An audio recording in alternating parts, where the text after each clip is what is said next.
Kurt, the NBA season started. It is off and running. We're doing it. It's for real this time. PBT Extra. Let's do a recap of opening night. Lakers Warriors. Let's start in LA. What did you see? Yeah, I was at the game. There was, first off, just great energy in the building. It's the first time Staples has been truly full for a game. So there was a real buzz about the Lakers this year. But to me, the standout was Jordan Poole and Bielitsa. Like, it was the Warriors bench. Look, LeBron was unbelievable. Anthony Davis looked like he could be Defensive Player of the Year and dropped 33 as well. Like, they were unbelievable. They didn't get enough help around them, and we can talk about Westbrook. But to me, the story was they did a great job, the Lakers, on making Curry uncomfortable. He was 5 of 21 shooting. He couldn't get a rhythm going. But Jordan Poole has never met a shot he didn't like. The man is fearless. He was knocking down everything. Bielitsa fits what they want to do. They got Damian Lee putting up 15. Iguodala's making plays. They looked like a team, a real unit again. And that's got to scare teams, because if they're moving off the ball and playing like that, Corey, there's a lot of talent there. And they looked more like the Warriors of old. The most dangerous Warriors team is a confident Warriors team. Yeah. And you mentioned it, Jordan Poole. When Poole stepped in transition without a second thought, going against LeBron and Anthony Davis, Carmelo Anthony, Russell Westbrook, that whole team. You know how many All-Stars they have on that team. He just, in transition, caught it, fired it, swish, come back the other way. That was a sign that, okay, this is back to old school Warriors that we know so well. It is, and by the way, they get that Klay Thompson guy back mid-season. Like, this was kind of like, look, it's an 82-game season. It's a grind. The Lakers are going to look better down the line. But that was hey, this Warriors team might be pretty darn good kind of moment. Like, we might really want to watch them and think about it. And then the Lakers, I think this is just a reminder of how much work they've got to do to really make this thing fit together, Corey.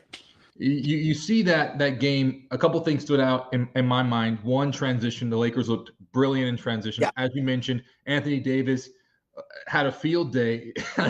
he talked about looking good, right? What did you see from his game? And you mentioned LeBron, too, who was sensational, quite frankly. What did you see from Anthony Davis's game? Because I know you circled him as the key to this Lakers team. Right, and he was getting his buckets in transition. They really struggled, actually, in the half court. They were like 0.89 points per possession, which is terrible in the half court, but they were so good in transition. They were able to cover it up for a lot of the game until the shots didn't fall late. Anthony Davis was also just great defensively. I mean, and they need that from him, because they got rid of a lot of – look, they don't have Caldwell Pope. They don't have some of the perimeter defenders that they've had in the past. They brought Avery Bradley in at the end to try to give them some defensive energy. They needed something.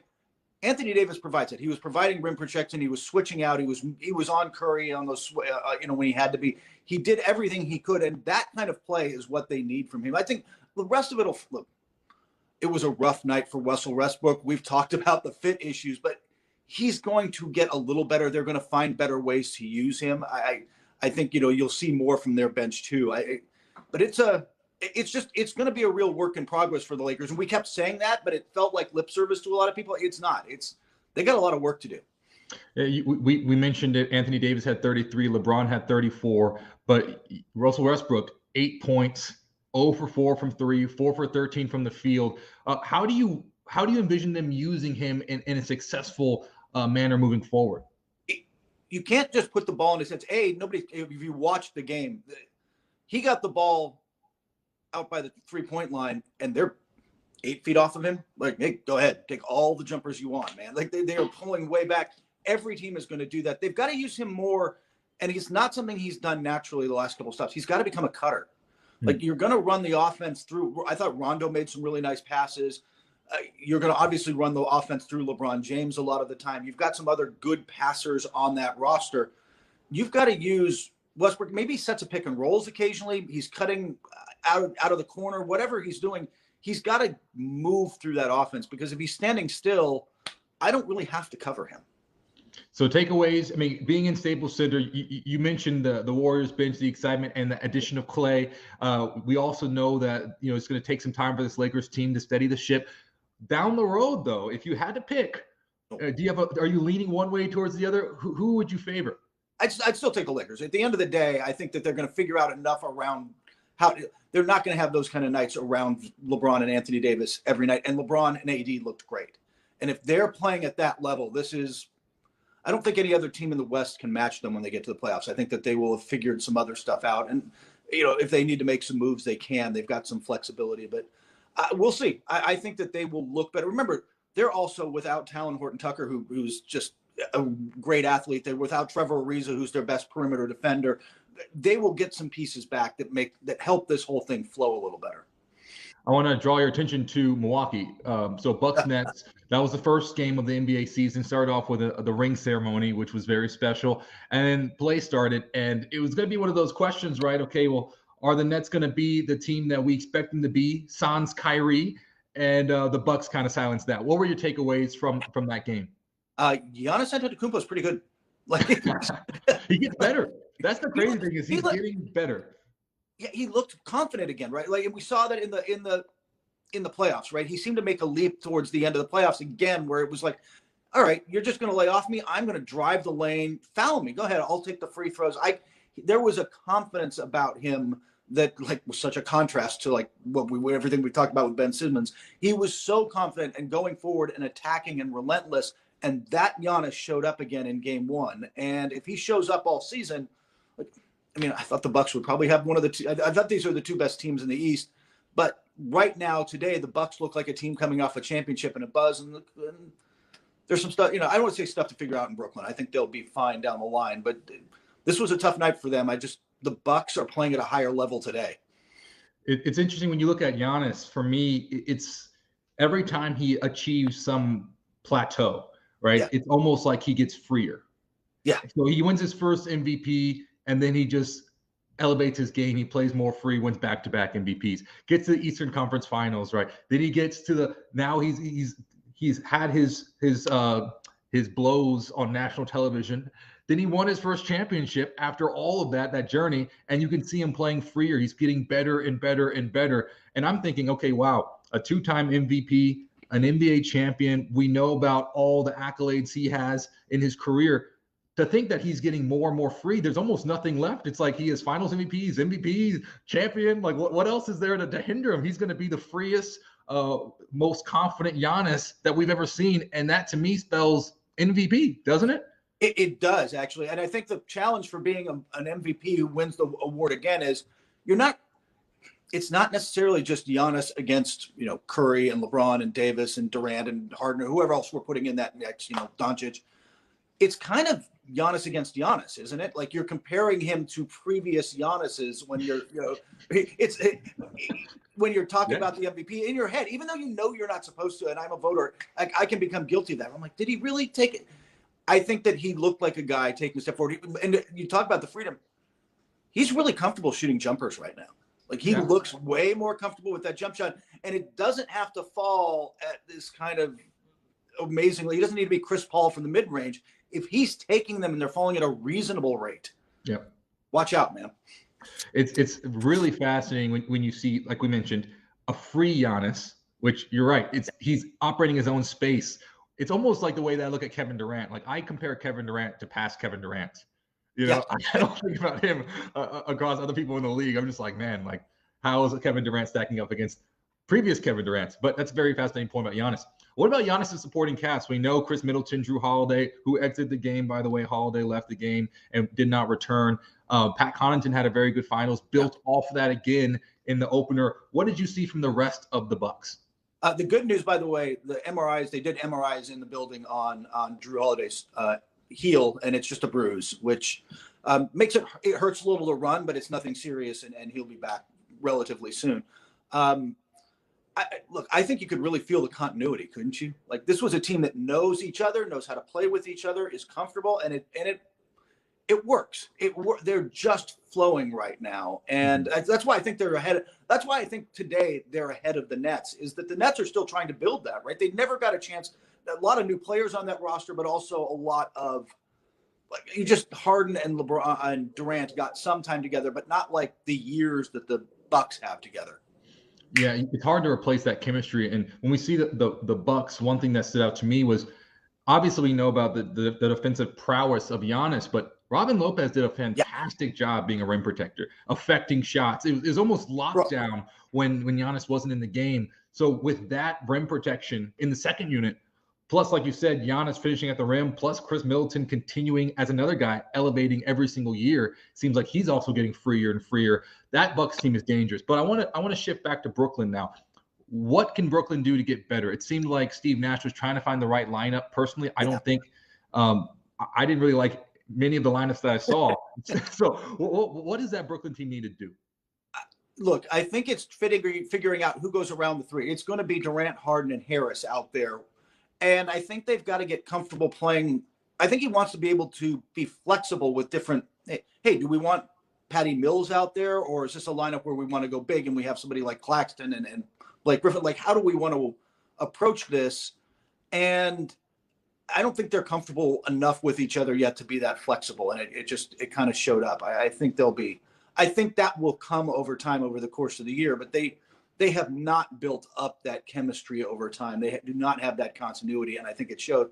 I think that Steve Nash has some work to do to get that, but that's time in the film room. I mean, you've been on teams, man. The quarterback receiver continuity comes with what, man? Time. Reps and time, right? Yeah, time. It's you mentioned this with Chicago, where you almost have all these pieces, and we're wondering, okay, well, is this how do these pieces fit? That's kind of right now. When I watched that game with Brooklyn, I was like, okay, well, you have all these pieces, but it's kind of a jigsaw puzzle right now. It's going to take some time for that to mesh. So we have some other games coming up tonight and tomorrow that I want to draw your attention to, specifically Celtics, Knicks, Nuggets, Suns tonight. What are you looking forward to in these matchups? Celtics Knicks was one I had circled to watch. I'm excited about watching. Look, that's a good test of two teams we're not totally sure about in the East, so I think it'll be fun. I'll tell you the one Thursday that I've circled. It's Dallas versus Atlanta. Man, I think Luka versus Trae Young. Now, get out some popcorn, sit back and watch that one. That strikes me as just good. Let's get kind of early season entertainment that the NBA can bring. Like, let's just put two great stars out there and let them go at it. I'm curious. Remember in the bubble? I guess that was a couple of years ago at this point in time when Jamal Murray had his moment of coming out. Him and Donovan Mitchell. This is one of those questions to me where with Trae Young, he had his moment where he became a superstar. Yeah. This is just undoubtedly he's a superstar now. The question is now, can he continue to build off of that like Donovan Mitchell did and bring the Utah Jazz to the number 1 seed, right? To actually compete against the top seeds? Or, in Jamal Murray and Denver, it was different because Jokic was the guy. He still is the guy. He's the reigning MVP, right? So I'm very curious, can Trae Young make that Donovan Mitchell step forward and compete with the Bucks? What do you think? And I think that with them, they've got to find to me, one of the big keys is they get Cam Reddish and DeAndre Hunter back this year. They need that defense. I mean, Trae can step up a little bit. He's never going to be a great defender, right? Like, he can be better, but he's not the lockdown guy. You've got to get some perimeter defense so it's not all on Clint Capella. And I think that's kind of one of the things I'm watching with them. Are they getting enough defense from these other guys? And then, look, Trae Young's just going to – I think Trae Young – talk about a guy playing with confidence. He had confidence coming out of college, but he's on another level right now. And that's why I think it's going to be entertaining. I think he's just going to have a belief that he can do whatever he needs to will that team to win because they've kind of done it. I think they can build off that. And remember, talk about continuity, by the way. Remember, they switched coaches middle of last season. I mean, this is the first time Nate McMillan's had a training camp and some time to really gel these guys. So it'll be interesting to see how they look that way. And what about Dallas' superstar? We know he's essentially the heir apparent of the NBA, Luka Doncic. Everyone knows he's going to be one of the greatest players. The question is, when will it fall together? After this past season, what he did at the Olympics with Slovenia, bringing them to, heights that they've never reached. Once again, an early first round playoff exit. What are the expectations for Dallas and their superstar? They need more around him. They weren't able to get any superstars this year. They made some moves, but they're banking. Look, their season really in a lot of ways comes down to how good is Kristaps Porzingis? Is he healthy? Can he become? They got him to be a number 2, and I'm not sold. I'm not sold that he can be that, but I also think he can be better than we have seen. I mean, he's barely been on the court due to injuries. I just think we can be better. I think he can be. Maybe he's a number 3, but I think he can provide a lot more. And if they're going to have success this year, to me, You can load up on Luka eventually. You can make anyone. The Lakers did it to Steph Curry, right? Like I can make life difficult for any one player. Who's going to take the pressure off of them? The Warriors won because somebody on opening night did take off that. Jordan Poole and all these guys took the pressure off. Can Porzingis step up and do that? Or Hardaway, the other guys on that roster, going to be able to step up and be on the level that Luka needs them to be to contend, or do they have to make some pretty serious changes? I think that this is a real decision year in Dallas. Who do you think would be a good number 2 for Luka? Because I mean, right now we do see some disgruntled superstars. And so, do you think? I mean, just throw out some names. What do you think? So obviously a shooter. Look, he's going to have the ball in his hand, so you need somebody who can work off the ball.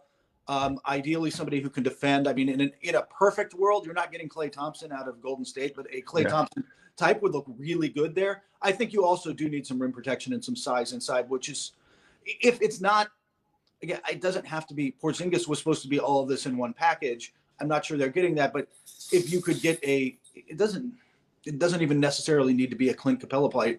If you've got an unhappy Deandre Ayton, that might be the kind of center who can set a pick, roll to the rim, play some defense, do a lot of different things well. Someone of that ilk, I think, that would work well. I think Doncic can play with, frankly, basically anybody. Yeah. He'd make me look good. You'd look like an all-star. He's going to make everybody look good. I think if they can just they've got good players, but I'm not sure about the fit, and I'm not sure if those guys – there's levels, right? Like they've got some nice players, but are those guys ready to be second round and beyond playoff players? I'm not sure. As you mentioned, we have time. This is, it's interesting. This might be a decision year. We know the franchise is very set on Luka, obviously, for good reason. But the pieces around. What? Just re-signed him too. He got that $207 million 5-year max. He's not going anywhere. Yeah, he's not going anywhere. We know that there are some people, though, in speculation in the next coming years that could be exciting. Some names have been thrown out there. Ben Simmons wants a trade. Damian Lillard, he just said he was going to stay in Portland, but we'll see how that plays out. I mean, Deandre Ayton didn't sign that extension. Like you said, there are, in the future, there could be some pretty interesting moves happening. But I want to bring your attention to Philadelphia. We have another episode in the Ben Simmons saga. What do you think about this one-game suspension on opening night against the Pelicans? Corey, I'm just tired of you trying to do these talks with me with a cell phone in your pocket, right? Like you've got to actually focus on. Look, he's trying to be disruptive, right? Which is what I think probably, I think he should have done from the start. I don't know. The holding out clearly didn't work. He's throwing everything against the wall, but is this helping his trade value, Corey? Are there GMs out there going, none of this bothers me, I'll still take him? Or does this hurt his value a little? Quite frankly, I think the answer is no, this is not helping his trade value. But I thought what Commissioner Silver said on NBA Today was really interesting, because we do always want to kind of pit people against each other and maybe have like a hero-villain scenario. But Commissioner Silver put some nuance into the conversation. And so he basically said my takeaways were, a player is fully within their rights to withhold services from a team, right? And then a team's fully within their rights to withhold salary and impose additional fines. And if the player wants to deal with that, then so be it. What's interesting then to me is what point does this go beyond, like you said, just business, like just classic contract talks, negotiations? We've seen in the past, even in Philadelphia with Wilt Chamberlain, a 4-time league MVP at that time, demanding a trade back in 1968. To go to LA. Like we've seen this before, but obviously Ben Simmons is not a 4-time league MVP and he's not Wilt Chamberlain, but this isn't it's not without precedent, right? So but then we're also seeing everything else around Philadelphia where Joel Embiid has used the word babysit. So now the question is business and personal. In today's social media world, is there a difference? Here's the thing. On social media, I think it's gotten pretty personal. I think it's gotten frustrating I think Embiid was speaking to the frustration a lot of those players have, because they were the number 1 seed last year. This team sees itself as a contender, and this gets in the way of that, right? Like their goal is to win a title, and this is in the way. I think it frustrates them. But I will also tell you, talking to some sources not around the league, and familiar with Philadelphia's thinking, their management hasn't changed their attitude. All of this going on, all this drama, all the talk. They're not like, man, we got to get this guy out of here tomorrow. They're like, we'll wait for the trade that works for us. We're contenders. We can't get worse. We have to get better. We can live with the rest of this. we've got to find a way. Now, maybe if it really starts to impact them on the court and they start slow, that dynamic changes. But right now, they're not going to sell for 50 cents on the dollar. They're holding out. They're not going to get, like you said, I don't think they're getting Damian Lillard, who has reiterated he doesn't want to go anywhere. Bradley Beal kind of said the same thing. He's like, I've got to think about this, but he's trying to recruit people to Washington. He's probably not making a decision until next offseason.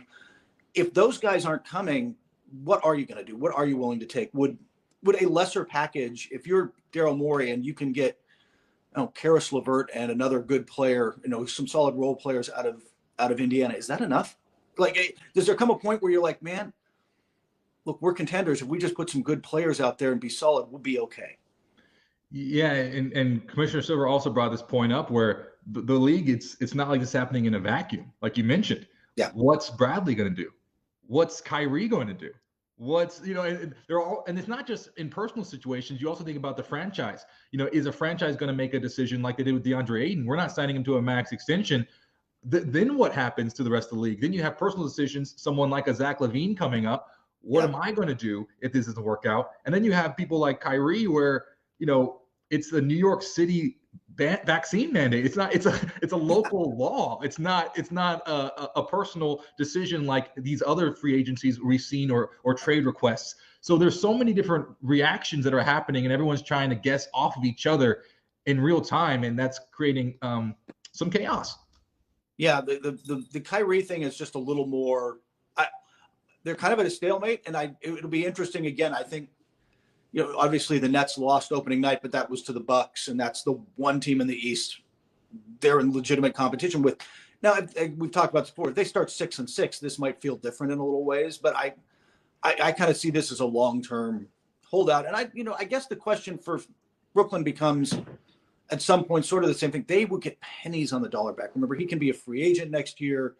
You're bringing Kyrie into another locker room mid-season could be, we'll just say, challenging if you trade for him. How much are you giving up for that? Like, is it worth it to Brooklyn to just, all right, forget it, we're out? I don't know that it is. Especially, let's be honest. It doesn't happen unless Kevin Durant says, hey, trade him. I'm done. Like, that's the power Kevin Durant has. He's the guy who signed the extension. If James Harden has not signed his extension, but essentially came out and said, I will. I'm waiting until the summer, but I'm going to sign. If those guys get frustrated and want Kyrie gone, he's gone. But until then, status quo. And publicly, we've seen a little bit more patience in Brooklyn than in Philadelphia. I want to bring your attention to another city, Portland. We talked about it, all this reactionary, who's going to do what. Well, Damian Lillard stuck his flag in the sand. He said, I want to be in Portland. And Chauncey Billups has a lot to do with that. But how strongly does Portland need to perform this year to keep him there? Because remember, it seems like last year this was a question. And then now it's a certainty for now. Yeah. What do you think? Yeah, I think he's giving them Chauncey, and he doesn't want to be that guy who forces his way out. That's just not how he sees himself. He's giving Chauncey a real chance, but I think that's a good question. He is 31. This isn't Bradley Beal's 28. He feels like he's probably got more time. He's just in his prime. He has been the second leading scorer in the league 2 years in a row in Beal's case. Lillard's 31 going on 32 and reaching the end of his prime, and I think he's a little more – the clock ticks a little louder for him, doesn't it? Like wanting that ring. And look, I think that they've got to be top 4, top 5 and make it at least to the second round of the playoffs. If they're in the play-in, even if they're the 7 seed and they get through and they get into the playoffs and then they get thumped by, the Lakers or the Jazz or whoever in the first round, is that enough? Or is he going to look around and say, man, this isn't working. I got to go. I got a feeling that they've got to do something. I'm not saying dramatic, but they've got to make a nice run. And I'm not sure if this team can do that. It's a deep West, man. That is a good team, but that's a tough conference right now. Over time, I think the clearest word picture that I have is erosion, right? Over time, the water just keeps hitting the banks and it keeps carving away. Think about some of the most competitive players we've seen play the game of basketball. One comes to mind, Russell Westbrook. Yeah. I didn't know if he was ever going to leave OKC, right? Everyone else, it seemed like, left, and it looked like if anyone's going to stay in one spot and be determined to bring a championship, it would have been Russ, right? The most competitive player around. And we've seen him join Houston, and be around a couple teams later. Recently, now he's in Los Angeles with Anthony Davis, Carmelo Anthony, and LeBron James. So the question for me when it comes down to Damian Lillard is, how long can he withstand erosion? It happened to Kevin Durant when he joined Golden State, right? It happened to James Harden. What's stopping him? And it seemed like the only thing that stopped Giannis, right, was the determination that they could win, and they won. If there's no hardware, then that's a really hard question to ask. It is. And then I guess where the team is, I mean, do you think the same thing applies to Bradley Beal? Yeah, because in Washington, I think erosion's happening a little faster. Yeah. On every level in Washington, sadly, yes.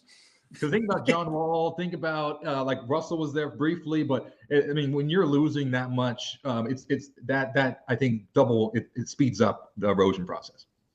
Yeah, I would agree. I think that we'll see where this lands. I'm not sure if either of them get moved at the deadline, but if those teams start slowly. Yeah, and another name, we talked about this before, Kyle Lowry. I mean, I thought he might retire a Raptor, and he ended up moving in the late 30s. So anything can happen at this point. But there was one other contract I'm dying to get your take on. Deandre Ayton. We mentioned it. He did not get the rookie max extension. Several people in his class, we've already talked about them. Trae Young got it. Luka Doncic got it. Shai Gilgeous-Alexander got it. What are your thoughts on the Phoenix Suns not opting or not being able to reach an agreement with Ayton? Yeah, it was interesting because the other one that got it was Michael Porter Jr. in Denver. And it's a little more analogous where Michael Porter Jr. has shown real flashes, but he hasn't quite reached max potential. You're kind of paying him to become that guy. And I think there's a little of that with Ayton. But we saw the leap in the playoffs, right? We saw him play in the playoffs like a max guy. It's interesting. I'm a little surprised they didn't do that. They came out and said, basically, their GM came out and said, hey, we didn't really have negotiations. We didn't really talk about this. I don't think their Ayton side saw this as a negotiation. They say, I'm a max player. Where's the max contract? There's not a lot of talking to do here. We'll see where this goes. Remember, the Suns still have control. He becomes a restricted free agent next year. They can match any offer. But, Corey, when competitors are disrespected, do they tend to forget that if they feel disrespected? That could be. In some cases, that can be motivation, fuel in the fire. But in this scenario, you have to ask yourself, is this a carrot on a stick or is this, gasoline on a fire? Yeah. I think that's a different question because, like you mentioned, there's a year left on this deal. It's restricted free agency. And we've noticed that there's been this trend with players in the NBA where they're opting out of player options and signing new contracts anyways, right? Like that's what Kawhi does. We've seen Chris Paul. This is kind of like the new norm where you can actually sign 3 or 4 year deals averaging $30+ million instead of doing these kind of huge max contracts that we've seen kind of more traditionally. So in my mind, you can still, if you're Ayton, you can use this year, you can see it as, instead of gasoline on a fire, you can see it as a carrot on a stick. You can play well, get your team back to the finals. It wasn't a fluke. I am a max player. And then you can go on to the free agency market and put your name out there, see what what teams are willing to do, receive that offer, and go back to the Suns and say, look, you can match it. If you really want me, you can do a 3 or 4 year massive contract, and the Suns can double down and say, you're right, we're willing to pay you because we're confident now. So yeah, the risk for the Suns is this: he's still angry enough that he goes out on the market, and rather than getting a 4-year extension, he gets a 3+1 or a 2+1. Remember, the TV deal is going to be up in 2024. They're going to renegotiate this thing, and it's because of streaming rights, and it's a whole different conversation. Adam Silver talked about this the other day. But because the NBA has been kind of up on streaming, that TV deal is almost going to double probably from what they're making now, and you're going to see the cap go up. Does Ayton look at that, see that in his agent, see that coming down the line and say, you know what? I'd rather be back on the market in 3 years than take a big deal now. And so he signs this other deal, and the Suns match it, but they lose some control, and Ayton gains some control. That's the risk, that he becomes the guy you want him to be, and you lose control of him a few years down the line. And by the way, he still remembers that you disrespected him. Yeah, I guess you can never erase that motivation. Like you said, we've heard about that in some Hall of Fame speeches. So I want to ask you, Kurt, briefly, who won these player payoffs? There's been a lot of them. Malcolm Brogdon, $45 million contract extension. Kevin Huerter, $65 million. Just any names from you jump out?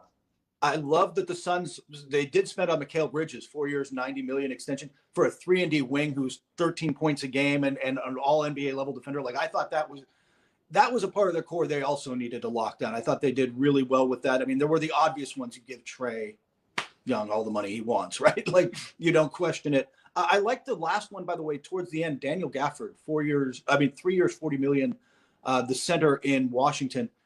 If he plays and builds off of what we saw after the trade from Chicago last year, he could be a really good defensive center and kind of a rim runner on offense. And that deal could look like a steal by the end of it. Like, he could be, if they build something around Bradley Beal in Washington and they've got to have some defense back there, Gafford could be a big part of that. And suddenly this contract looks really good. I'm excited to see how it plays out. You know me, Kurt. Same time, same place next week. PBT Extra on Wednesday. I can't wait to see these games, and we'll be texting. I'm telling you, I can't wait to hear your thoughts. But thank you, Kurt, for all your insight, and I'll see you next week. Cool.